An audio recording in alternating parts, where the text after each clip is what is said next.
Hello, everyone. My name is TJ Willits, your moderator for today's Veolia Water Tech Talk. I'm just looking at the sign-ons here. It looks like we have a handful of other people that are signing in now, so we're just going to give it another minute or two, allow them to get settled and figure out their audio, and we'll begin in a moment there. So thanks for being on time, and thanks for your patience. We'll begin in a second.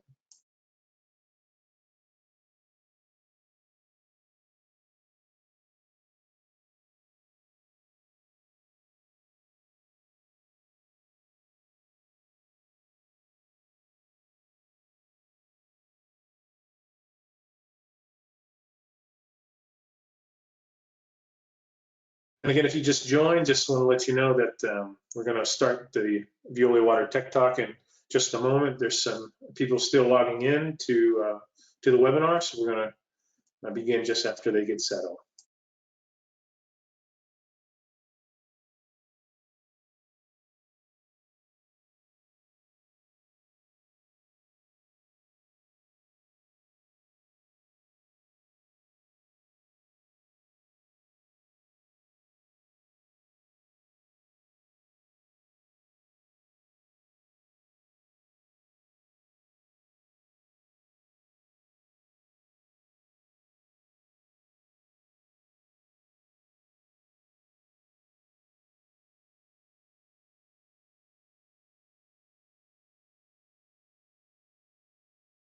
Welcome everyone to today's Veolia Water Tech Talk entitled Sustainable Wastewater Treatment and Biogas Solutions for Distilleries. My name is TJ Willits and I'll be your moderator for today's webinar. Just to get through some housekeeping items here, you should be hearing me speak now.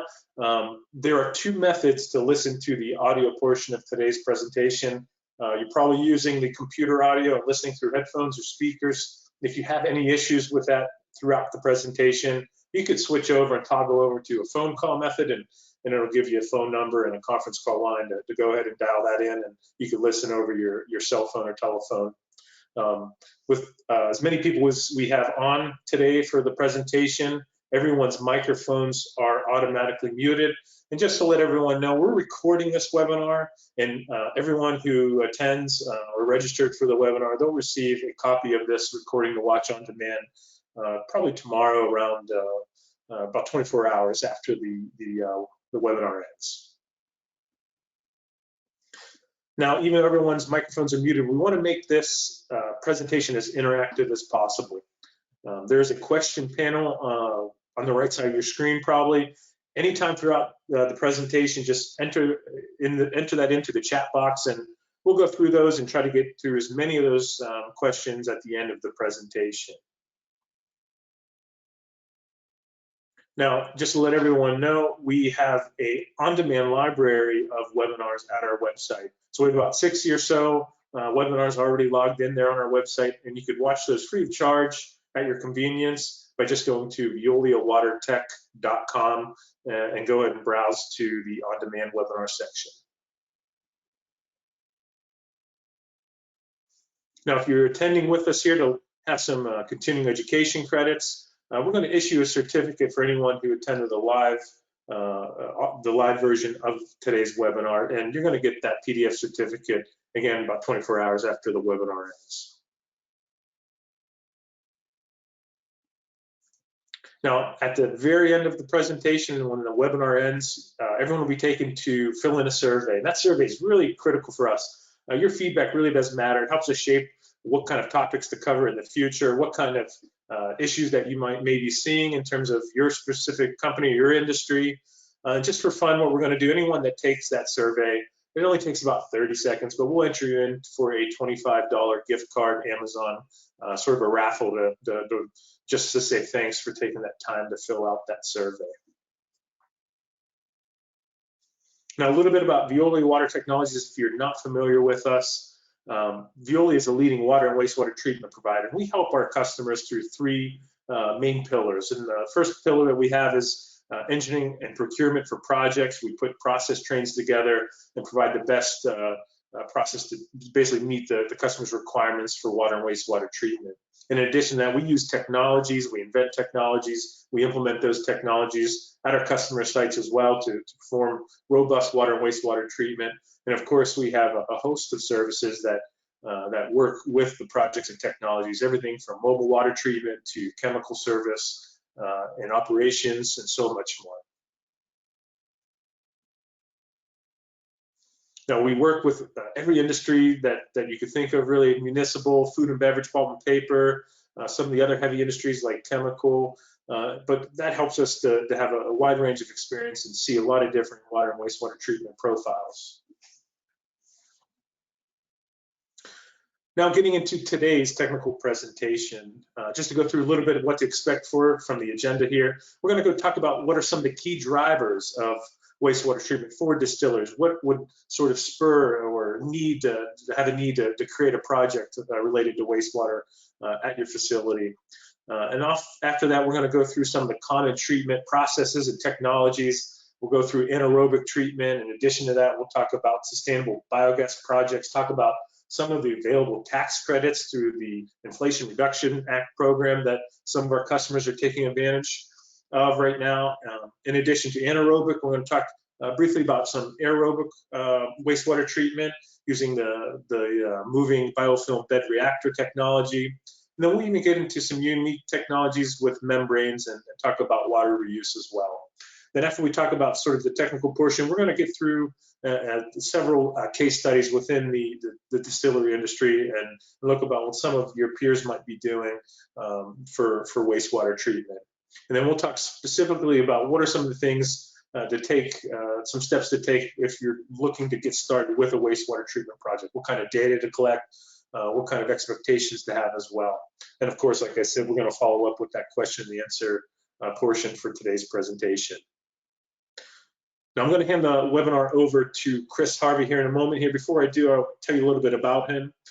Chris has over 20 years of experience in biological wastewater treatment, and 15 years of that is related to municipal industrial biological wastewater treatment. Everything from anaerobic to activated sludge to MDR to SBR, ditch technologies, as well as biosolids processing. He's been a process leader in biological wastewater treatment, including design, startup, commissioning, troubleshooting, and everything else related to biological wastewater treatment.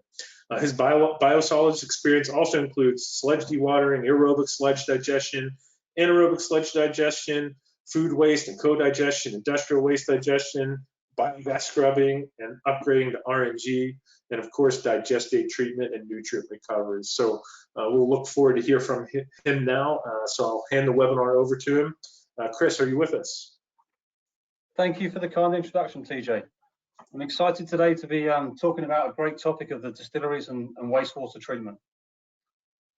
So before we get started, unfortunately, there's several acronyms that we're going to go through today in the presentation. So it'd be good for us to go through them quickly.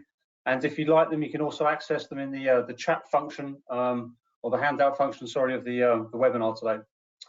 So the first term is COD, or chemical oxygen demand, which is really a characteristic of the wastewater and the amount of organic content that it has.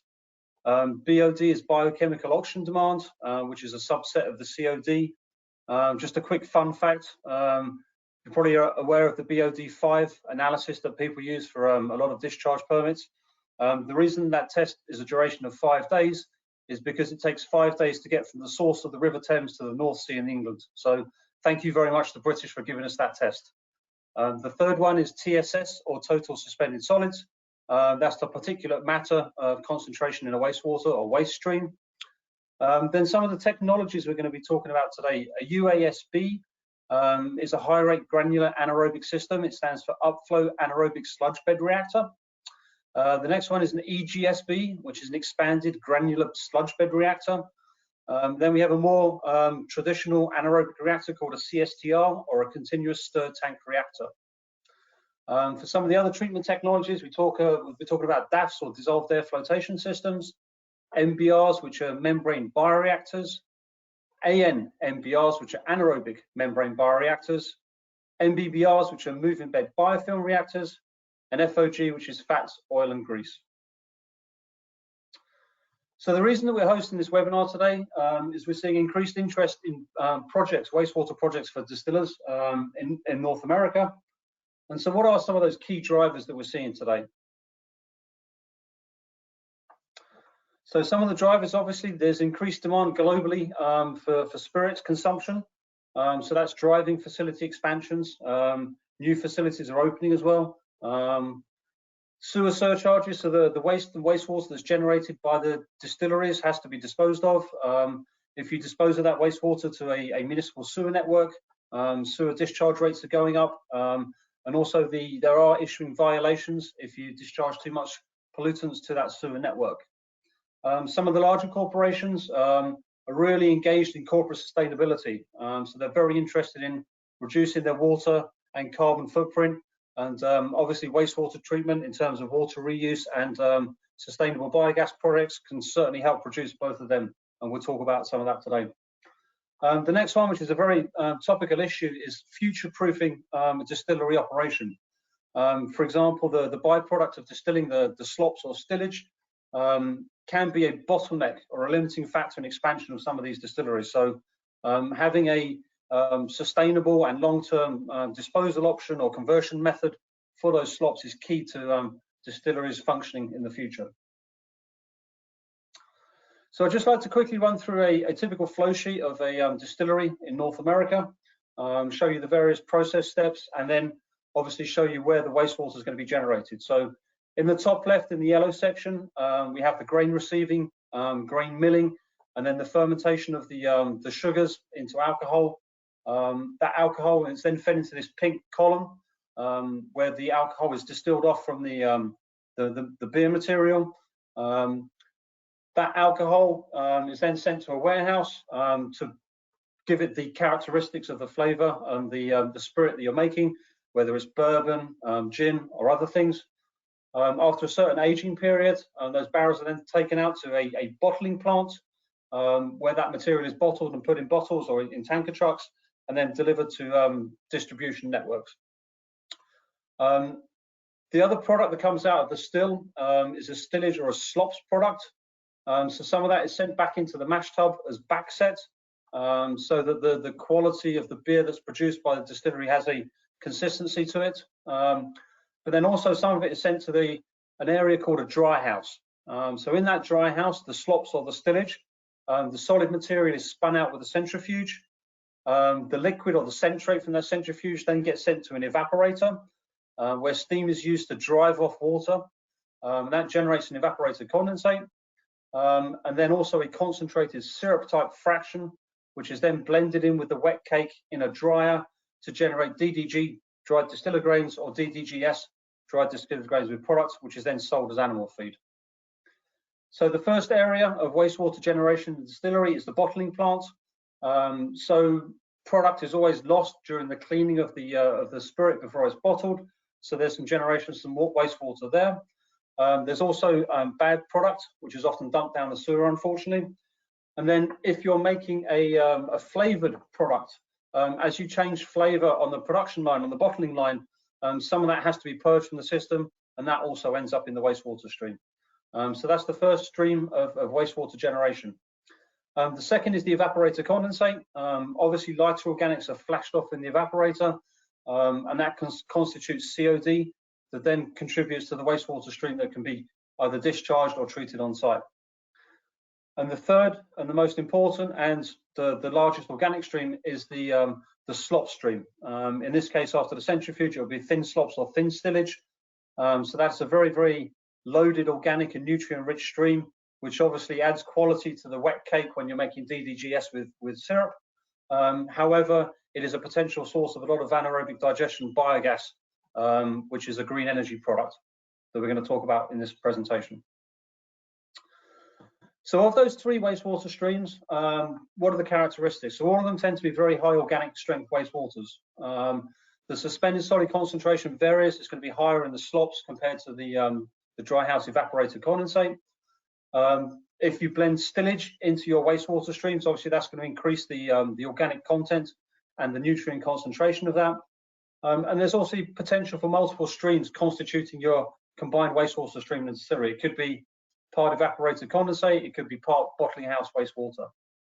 So the thin slops tends to be a very hot wastewater stream, and very high in BOD and COD, as well as in nutrients, nitrogen and phosphorus and potassium. The evaporated condensate also is a hot stream, Tends to be a stable flow and load because the evaporator runs at a constant level. A lot less organics and nutrients compared to the thin slop streams.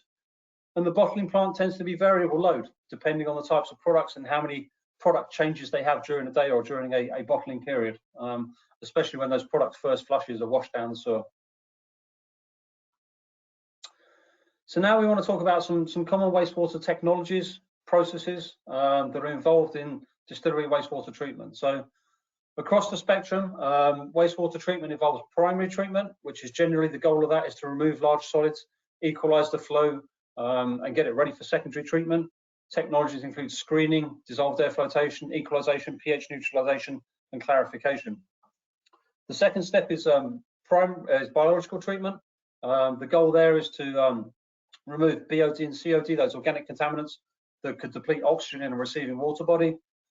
Two common technologies for that are anaerobic biological treatment, whether that be high rate, medium rate, or low rate.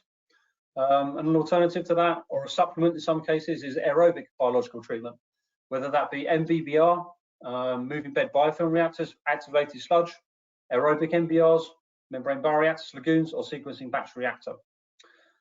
If you're looking at direct discharge of your wastewater, you'll probably be looking at some sort of tertiary or polishing treatment system, which would be fine TSS and pathogen removal, and that could include clarification, screening, disinfection, and absorption. An additional parallel step is a sustainable or a biogas approach, and the goal of that would be not to destroy the organics in the wastewater, but to beneficially transform them into biogas, renewable energy. So that involves biogas cleaning, upgrading, handling, and then the beneficial green energy generation or utilization of that biogas, whether it be as a natural gas replacement to generate green electrons, or as renewable natural gas as a replacement for natural gas in a distribution network. In terms of wanting to reduce your water footprint, water reuse is a great way to do that, creating high purity water for safe reuse. And the technologies involved in that are membrane technologies of ultrafiltration and reverse osmosis. Additionally, there is sludge handling, and the goal of that is to remove water from the sludge before you dispose of it. And some technologies for that involve thickening, dewatering, and drying. So of this whole plethora of different technologies, the ones we're going to be talking about today are anaerobic biological treatment, aerobic biological treatment, sustainable biogas systems, and water reuse. So let's talk about biological wastewater treatment. So as we mentioned previously, there are two types of biological wastewater treatment, anaerobic and aerobic. So when do you use each? So anaerobic treatment is a great technology if you're looking to generate biogas from your wastewater. So the organics in this case, 80% of them preferentially go to the formation of biogas. Some of it gets converted into waste sludge, but only 5% of the incoming load. So it's great for energy generation, it's a net energy producer, and it gives you low waste sludge production. The second step is an aerobic process. The organics in the wastewater go to a mix of carbon dioxide through oxidation, as well as more biomass generation. So unfortunately, it's an energy consumer. However, it gets you a lot better organics removal compared to an anaerobic system. So each of them have their benefits, and each of them have their place in a wastewater flow sheet. So first of all, we're going to talk about anaerobic wastewater systems. So as we mentioned, there are three different types: high rate, medium rate, and low rate. So the high rate are Veolia's technologies of the Biobed Advanced UASB and the Biobed Advanced EGSB. So they are both granular sludge systems where the purifying biomass actually grows in a granular form because of selection factors with the technology. Consider it a little bit like caviar. So that's a very, very dense biological system that allows you to have very, very low footprints. And these systems are great at treating soluble organics that you'll find in the evaporator condensate wastewater and the bottling plant wastewater. The next systems are medium rate systems. So these tend to be more of a digester systems. So they will convert particulate organics into biogas, whereas the granular systems won't. They only treat soluble organics. So the Veolia's technology is a biobulk CSTR, where we can return sludge from a secondary clarified from the anaerobic system back into a CSTR. So the CSDR biomass flows into a clarifier. We separate out the solids, separate the treated water, and then can return the solids back into the CSDR. That way, that allows us to decouple the HRT, the hydraulic residence time, from the sludge residence time. So the liquid may remain in one of these systems for 10 or 15 days. We can keep the biomass in there or the solids in there for 30, 45 days as necessary. A recent technology upgrade to the Biogas CSDR is an anaerobic NBR. Our technology is called the membrane, whereas instead of using a clarifier to separate the solids from the treated water, we actually use an ultrafiltration membrane. So the advantage of that is it pushes the technology even further with higher loading rates, smaller footprint, gives you a very TSS-free effluent wastewater, extremely robust BOD and COD removal systems, and obviously converts more of the organic material into biogas, giving you the highest sustainable system that we can offer. And then the lowest rate system that we have is a traditional CSDR, which is a once-through system. It's for generally very high organic stream wastewaters where you do want a once-through system. You don't need to return the sludge back into the reactor. And it's also very good for situations where you can have potential precipitation or scaling in the reactor. So it's very good at managing particulates. So the first technology that we talked about is the high rate granular sludge technology systems. The anaerobic bacteria converts soluble organics, which is the COD and the BOT, into biogas. It's anaerobic, so it is in an oxygen-free environment. And as I mentioned, the two technologies that we have are the Biobed Advanced CGSB and the Biothane Advanced UASB. So very similar technologies. The UASB was developed in the 1980s, and the technology has advanced to more of the EGSB technology, which is more of a fluidized bed reactor. And that's allowed us to cut the footprint by 50% by increasing the loading rate by 50%. So in the bottom left picture, you can see an EGSB. In the middle, you can see a packaged EGSB reactor. And then on the right-hand side, you can see a UASB reactor, as I said, developed in the 1980s by Veolia. And then on the right, you can see a cut through of an EGSB reactor with the settler that mounted at the top that we'll talk about in the next slide. So this video that I'm going to show you now is going to show you a cut through of the EGSB reactor. Similar principle to the UASB, just the EGSBs were more of a high rate system with a higher loading rate. So in the bottom of the reactor, you can see these pipes here. That is the influent distribution system that allows us to fluidize the reactor. The black material in the reactor is the anaerobic granules that react in a fluidized way. So completely excellent contact between the biomass and the wastewater to be treated. And then in the top of the reactor, we have our patented three-phase separator. So this separator, you can see the yellow represents biogas molecules that are generated during the anaerobic treatment of the wastewater. The black are the granules.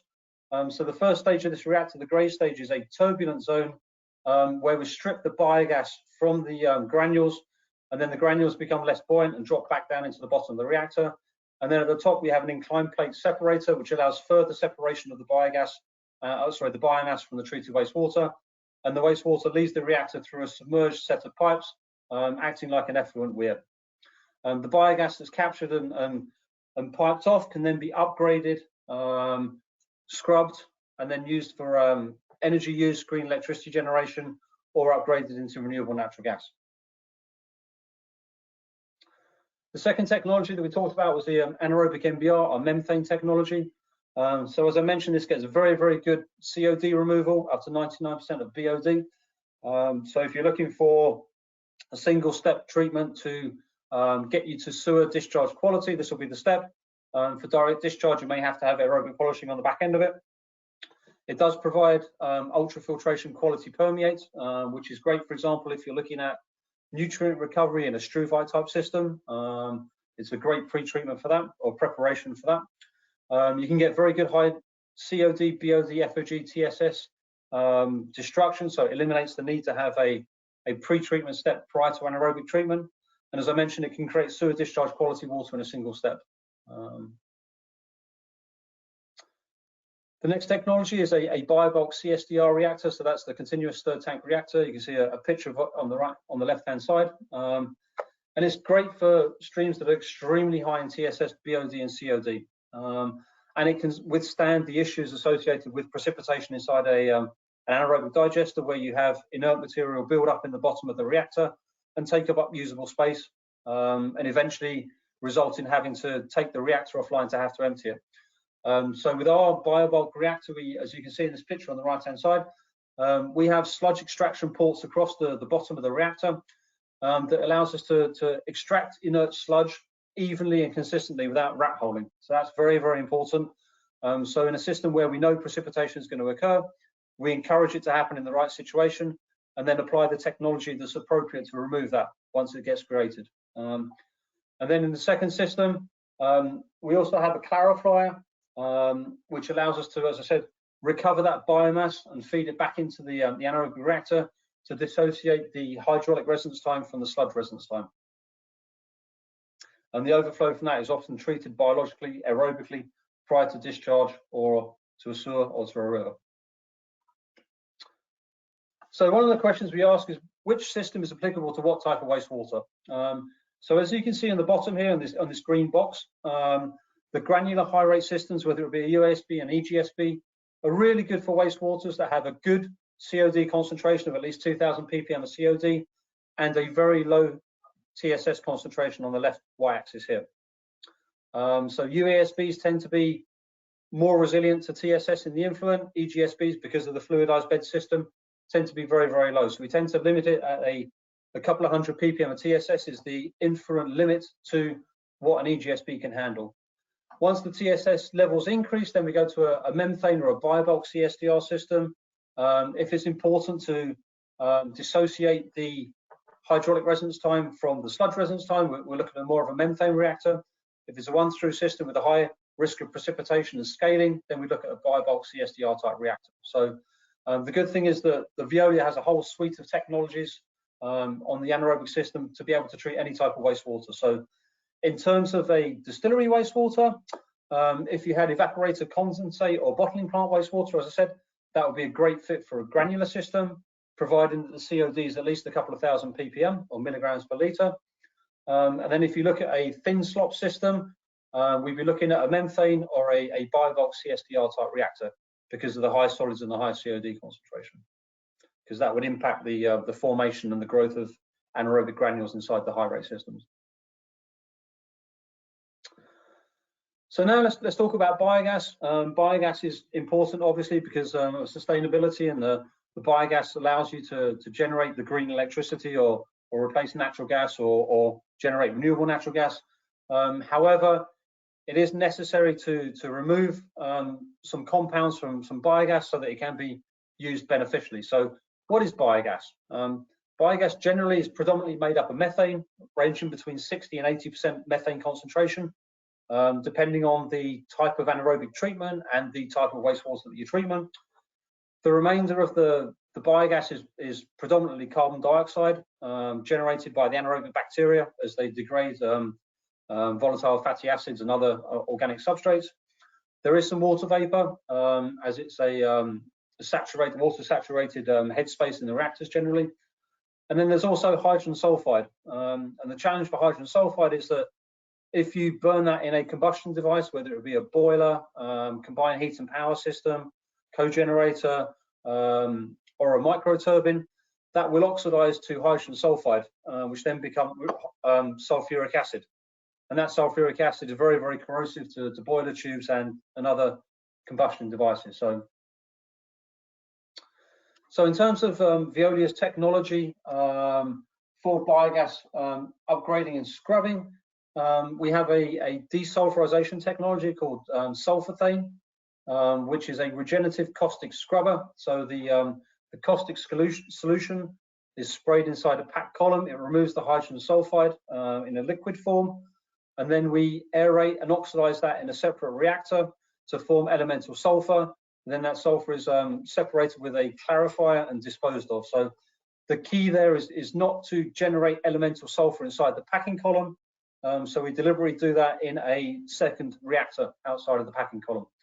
So the hydrogen, the alkaline solution, the sodium hydroxide that's used to scrub it, is also regenerated in the aeration tanks. So that allows us to refeed it back into the scrubber column. So the caustic use in these systems is very, very low. These systems are designed to remove over 99% of the H2S, so really what you need for the downstream use of the biogas in a combustion device.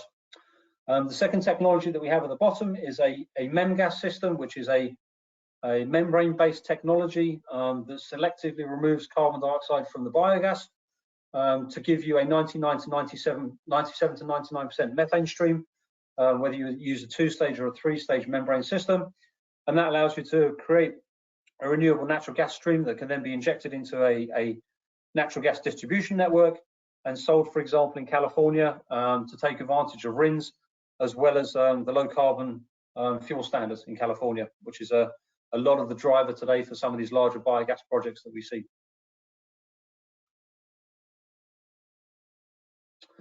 So as TJ mentioned in the introduction, part of the discussion today is going to be on the qualified biogas project property and how that can apply for the Investment Recovery Act tax credits. So in August 2022, the Inflation Reduction Act, the Federal Act, was signed into law by the government. The significant portion of this legislation was designed to increase the production of clean energy and reduce carbon emissions. Investment tax credits, these are federal mandated tax credits, are provided to qualified renewable projects. So the difference with this and the previous bills that were signed is it actually defines a biogas system and includes it. And the biogas system is any anaerobic system that generates biogas, and that biogas is then used beneficially, whether that be in a boiler, microturbine,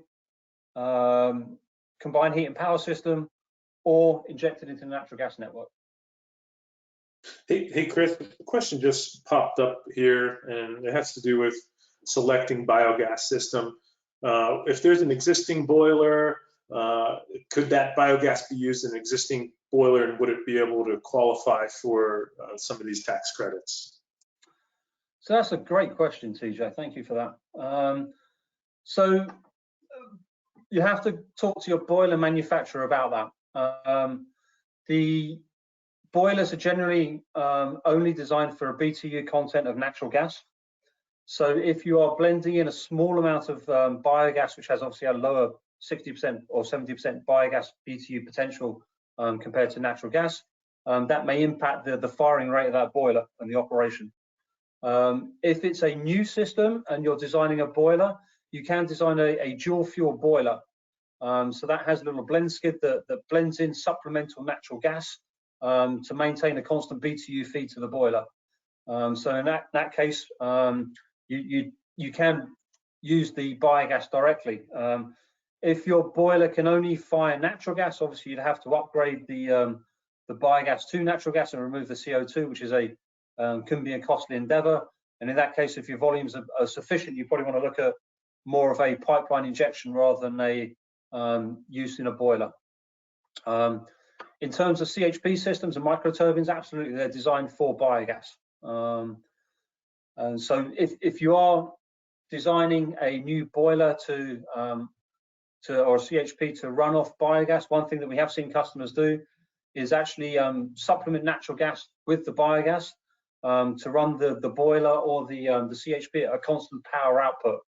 So biogas generation will generally float up and down based upon the COD loading to the anaerobic system. With this blend skid philosophy, you can actually supplement natural gas to produce a constant electrical power out of a CHP or steam generation out of a boiler. Does that answer your question, TJ? Yeah, just a follow-up question. Would that qualify for tax credits if there's an existing piece of technology that could utilize the biogas? Would the plant be able to qualify for these tax credits? Absolutely. All of those examples I mentioned will qualify as a biogas system. As long as you are displacing natural gas or preventing the use of additional natural gas, that will make it a biogas system, and the ROA tax credits are applicable to that situation. Even if you are injecting renewable natural gas into a distribution network transmission line that you don't own, somewhere down the supply chain you are actually eliminating the use of natural gas, so that does as well apply for a biogas system and the IRA credits. Thanks, Chris. So we wanted to run through a few examples about the how the IRA could impact a project in terms of the capital cost and the process of treatment. So this is a conventional high rate treatment system, for example, for a bottling plant, wastewater, or the dry house evaporator condensate. So you have screening, equalization to balance out the flow and the load, the high rate granular system that generates the biogas. The biogas is sent to a flare. It's not beneficially used, it's just disposed of through a flare. So rather than venting methane to the atmosphere, you're actually just venting carbon dioxide through the flare. And then it may or may not have post-treatment, depending on if you're a sewer discharger or a direct discharger. So this flow schematic as such will not qualify as a biogas property. So for an example, so some numbers. So this treatment system, depending on the size, may, for an example, cost $9 million of capex, capital expenditure. The tax credit's zero for this, it doesn't comply. So the overall wastewater treatment plant will be a $9 million investment. So now if you look at the same scenario, but you create a renewable flow sheet or a renewable wastewater plant, you have the same processes, but the biogas is then, rather than sent to a flare, it's actually sent to a CHP generator, a boiler, or injected as RNG. So there's a beneficial use of that biogas that's generated. In that case, you still have the $9 million investment. You'd have some additional biogas equipment that, depending on the use of the biogas, if it's just scrubbing, it may be, for H2S removal, it may be $1 million. If you're looking at biogas upgrading with CO2 removal, it may be more in the $3 million range. So you have additional capital spend there. But because of that, all of this green box, from the screening, the equalization, the anaerobic reactor, the biogas storage and cleaning, the flare, and the biogas utilization generator, boiler, RNG, that all applies, that whole capital applies as the tax credit. So you could get a 30 to 40% tax credit based upon that amount, which could equate to between $1 and $4 million of a tax credit from the federal government. So that all equates to a total investment of $7 to $9 million compared to the $9 million previously. So you're potentially saving money on your investment, and you have all the benefits of a sustainable project, electricity generation, and a reduced carbon footprint for your facility, which is becoming more and more important for the consumers of your spirits project. So now let's talk about aerobic wastewater treatment. So we talked a lot about anaerobic treatment. As I mentioned previously, in certain circumstances, when you're looking at direct discharge or you have really tight sewer limits, anaerobic treatment may be insufficient to get you to those limits. It's a great pre-treatment step in the fact that it consumes less energy, it can create biogas sustainable offerings for you, and it generates less waste sludge. However, the 85 to 90% removal may not be enough, so then you may need to polish it with an aerobic system downstream of it. So the advantage of the aerobic system is it gets you deeper COD and BOD removal, also allows you to remove nitrogen and phosphorus if you need to. But on the flip side, it is an energy user, and it does generate more waste sludge that you have to dispose of. So Veolia's technology for aerobic treatment is the Anox Coldness MBBR. There are hundreds of these installations or these systems installed worldwide. It is a biological process where the bacteria that do the biological treatment actually grow on a plastic media that looks a little bit like two quarters stuck together. It is hollow, has space inside of it, and the effective space in there is the plastic media where the biomass grows and is protected from the situation. These media, we fill them in an aeration tank. We supply air because it's an aerobic process through medium bubble diffusers that are located and installed in the bottom of the reactor. And then, as you can see on the left here, we have sieves that have a pore opening that are less than the diameter of the media, and that allows us to keep the plastic and the biomass that's attached to the media inside the aeration basin. So these systems are very, very reliable, very robust systems. They can act as a polisher if you need to treat very low BOD, COD levels. They can handle variable flow because there's no washout of biomass. They're physically stuck on or grow on the plastic media that is physically retained inside the reactor. So they're very, very good at managing variable flow and loads. We can install them in series in different reactors, so grow specific biomass in specific reactors. So we may have a carbon removal reactor in the first step. We may have a second tank that's a nitrification, ammonia oxidation reactor. And then we may have a third stage, which is a anoxic denitrification or nitrate removal reactor. So having the biomass fixed inside a specific reactor allows us to create a specific type of biology inside that reactor, rather than having a bacteria flow through a system and being asked to do multiple things in a single system. It is a small footprint. We do concentrate up the biomass on the media, so it is a smaller footprint compared to an activated sludge system. We can retrofit existing tanks, which is a great solution for existing facilities. And the treatment rate in the reactor is proportional to the amount of plastic media that we install. So if we start off with 40% fill rate of the media inside the reactor, at a later date we can increase the capacity by 50% by increasing that fill rate of plastic from 40% to 60%. So it's a great technology for expanding and growing as a facility expands. As I mentioned, it is a flexible system. We can install various systems in series. We can also install them as a pre-treatment to an existing activated sludge system. We can combine it with an activated sludge system as an IFAS, or we can put it on the back end of an activated sludge system for polishing, or on the back end of an anaerobic system, as we discussed. So the other application of these systems is if you do have a bottling plant or an evaporated condensate wastewater stream that is less than 2,000 or 3,000 ppm of COD. In that case, it's not cost effective to use an anaerobic treatment. In that case, we would recommend a MBBR type system. And with these, we have multiple solutions for solids removal afterwards, because as the organics are treated by the MBBR reactor, more biomass is generated. That biomass has to be wasted from the system. So we can use a dissolved air flotation, a DAF, a clarifier, or even a disc filter to remove the solids generated. The second technology that we have is if you're looking to reduce your water footprint, we can look at water reuse. So Veolia now owns the ZWeed xenon ultrafiltration technology. So that can be combined with an activated sludge into a aerobic MBR system, or it could be a separate externally mounted UF system for filtration post biological system. So post a clarifier or a disc filter, for example. The UF systems remove solids, remove pathogens, will give you a Title 22 approved reuse quality water, and they're also a great fit for feed to a RO system if you look to generate very, very high quality reuse water, for example, for boiler makeup water. So Veolia has technology such as the Sirion reverse osmosis system. It's a high rate recovery system where we can recover up to 80% of the water and reject 90%, 97% of the organics, 90% of the dissolved organics. So great if you're looking to generate softened water for boiler makeup. So now we want to talk about a few case studies in the distilling industry in North America.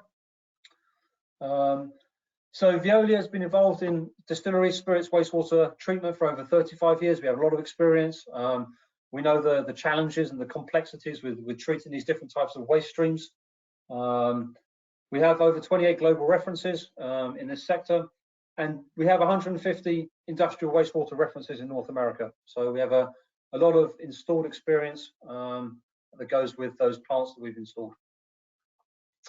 So the first distillery in the USA is a leading bourbon manufacturer. They had an old lagoon system.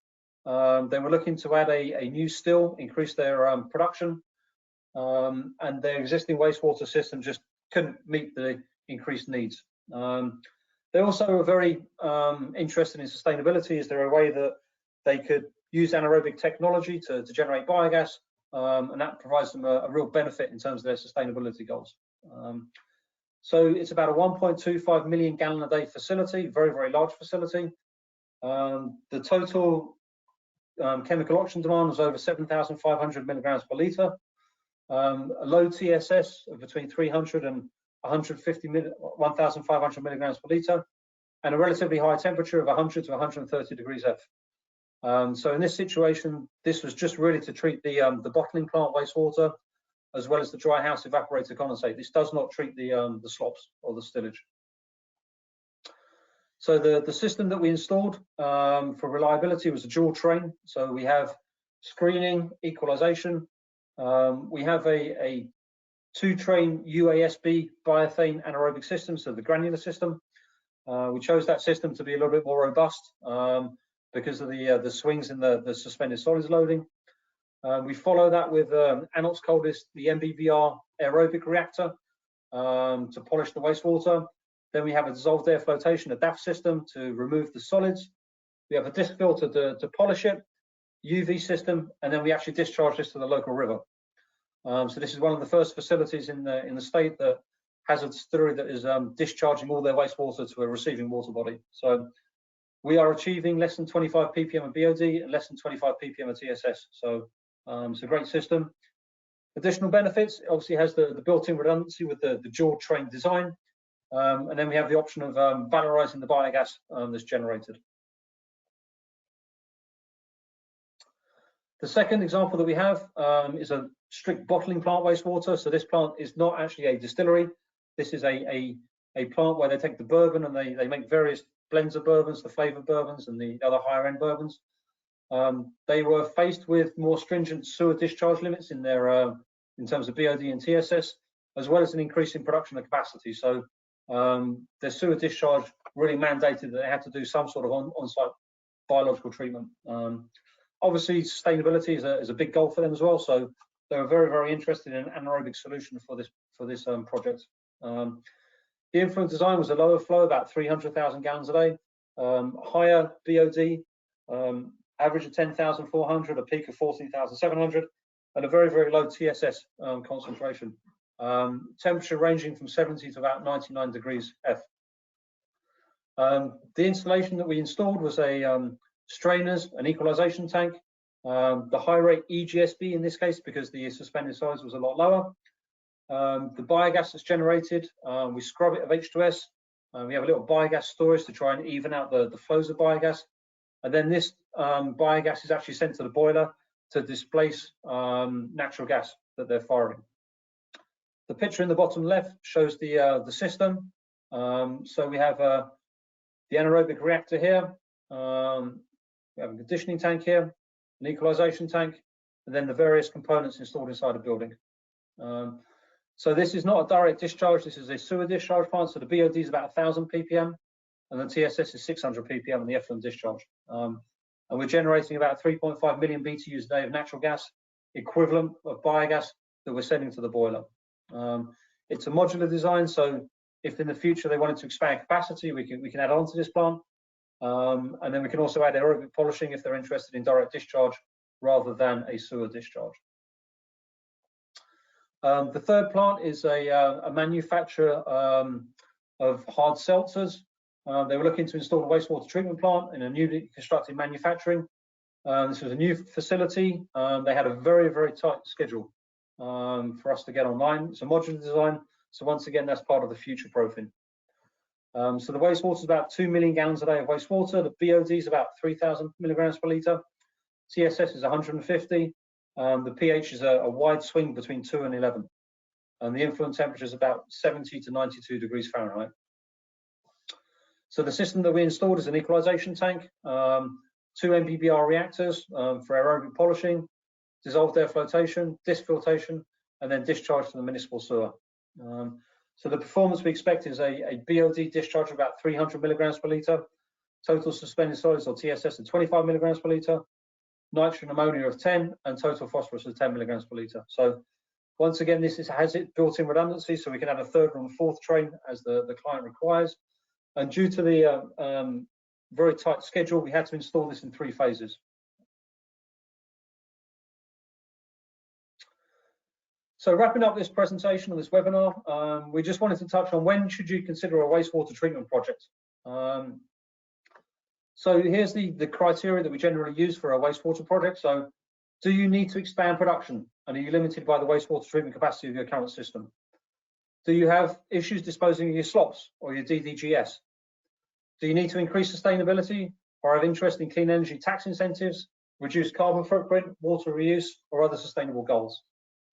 Do you have high sewer surcharge fees or higher operational costs, or are you struggling to maintain compliance or have experienced fines?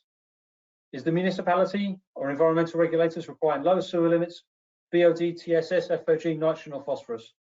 And do you have a limited footprint or existing infrastructure and want to refit or refurbish? All these are reasons to contact Veolia, and we can certainly help you through the project. So in contacting a Veolia Water Technologies expert, we can help you identify your key drivers. What are the short-term goals? What are your long-term goals, future-proof, for example? And can we hit any of your sustainability goals? What data do you need to provide? Because obviously we need data to be able to analyze your situation and provide you with the best solution. So what are the water or wastewater characteristics? What's the influent that you generate? What's the effluent that you need to meet? How much slops are you generating? What are the characteristics and the volumes of those slops? Do you have any sewer bills? How much is it costing you? What are your operating costs? What are your expansion plans? What should we design for? And any other key criteria that we need to take into account. And then we can also offer you a comprehensive audit of your existing facility and really get to grips with what you need to move forward with your project. So once again, key takeaways from this. The Inflation Reduction Act tax credits can save you 30 to 40% of your capital investment on that part of the process that goes towards generating the biogas, providing you beneficially use it. And we have a previous webinar that talks specifically about the IRA. So please scan the barcode or the QR code in the top right or contact us. We can certainly provide you information on that webinar and access to it. Timeline, the countdown clock has started to take advantage of this program. The deadline is September 2029, so you do have a time period for it. We recommend that you take that now because who knows what's going to happen with future legislation. Veolia can provide you a reliable wastewater treatment plant. We've been involved in this business for 40 years. We were one of the pioneers of high-rate granular aerobic system, and we have hundreds of references in the USA and around the world. So basically, it's a win-win. It's sustainable. We can help you save capex. It's a renewable energy source, can reduce your carbon and water footprint, and give you the robust, reliable treatment you need for the future.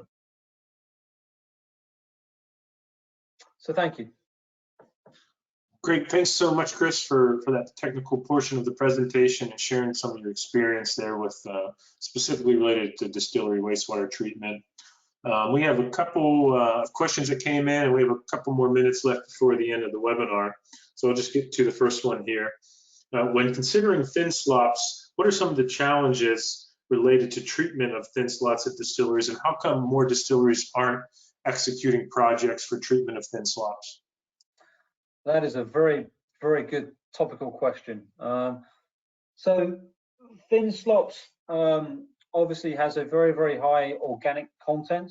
It has some solids in it, but it has a lot of nitrogen, phosphorus, and potassium. So there is a significant scaling potential and magnesium of struvite and K-struvite that can really cause mechanical issues inside an anaerobic digestion system. So that's been a lot of the reticence of the distilling industry, especially in North America, towards anaerobic treatment. The second issue is that because it has such a high nitrogen and phosphorus concentration, there are significant challenges and costs with disposing of the nitrogen and phosphorus. And in the future, I think that nitrogen and phosphorus recovery technologies like struvite will be a key necessity, I'd say, for the nutrient management of thin slops or thin sewage treatment. If you compare it to a municipal wastewater stream, it has hundreds to thousands times the concentration of nitrogen and phosphorus compared to those streams. So you really have to work with a lot of experience in systems that have precipitation, as well as being able to manage high nitrogen and phosphorus digestate streams through biological treatment and physical treatment to get them to the discharge quality level that you need. Great, thanks, Chris. Another question that came in is, can you discuss the ability of a high-rate anaerobic system to accommodate variable influent in such as TSS, flows, BOD, COD? Another great question. So because especially the EGSB is a fluidized bed reactor, it's really important that we maintain the characteristics of that granules inside the reactor.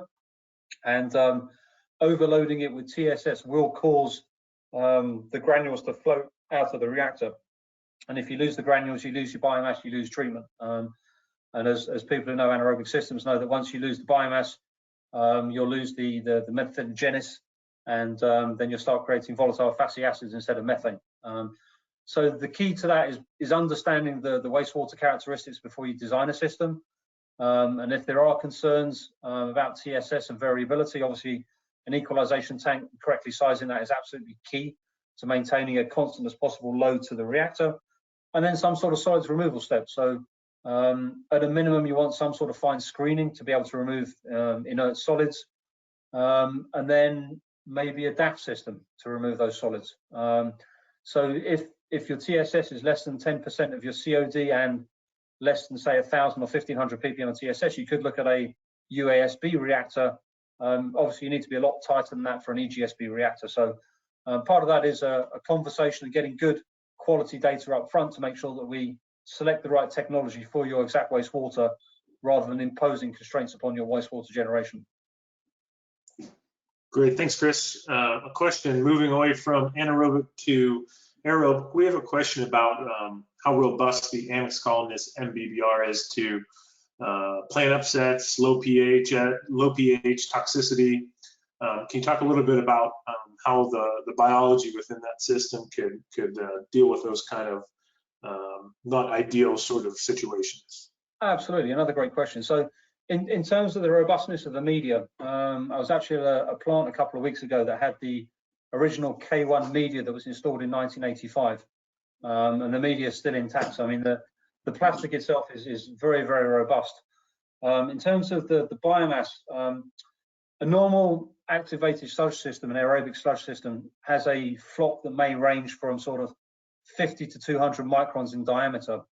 The biomass that grows on the K5 media, for example, could be a couple of millimeters. So that's 2,000 to 3,000 microns in thickness. So the thicker the biofilm, the more the inside of the biofilm is protected from toxicity.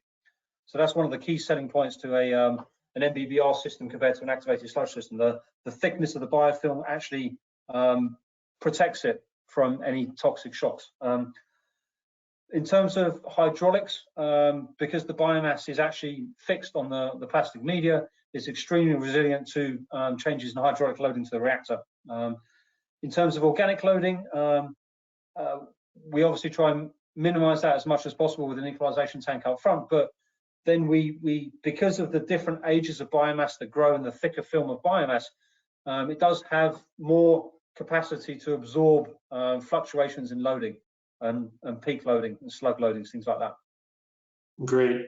We have time for one more question before we end here, but question is can you discuss the difference between the permeate between an anaerobic MBR and an MBR? Excellent, very good question again. So they both have similar membrane technology. In fact, in cases, it's often the identical membranes. However, because of the anaerobic biomass tends to be a little bit stickier, the permeate flow rates tend to be lower in an anaerobic system compared to an aerobic system. So you'll have more membrane surface area for an anaerobic MBR compared to an aerobic MBR for the same flow rate.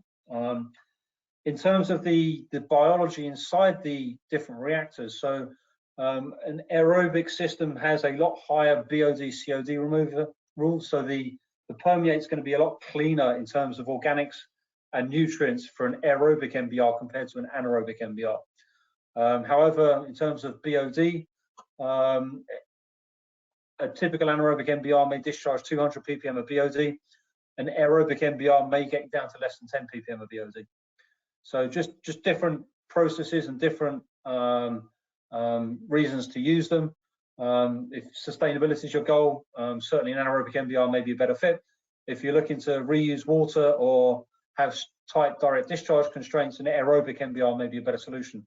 especially if you're looking to feed a RO system for producing softened water for a boiler makeup. Excellent. All great questions. Thank you. Well, we're sort of at the hour here for our technical presentation today. I just want to remind everyone, when you leave, please do take that survey. It's really important for us to get your feedback and hear what you thought about today's presentation. And again, we'll enter you in for that raffle for an Amazon gift card. So at this time, I want to thank Chris Harvey, who put and presented today and shared all of the experience. But more importantly, I want to thank everyone who joined us and spent an hour of their day to learn a little bit more about wastewater treatment at distilleries. That means a lot that you spent that time with us, and we look forward to hosting you on a future webinar event. Thank you, everyone, and have a wonderful day. Thank you.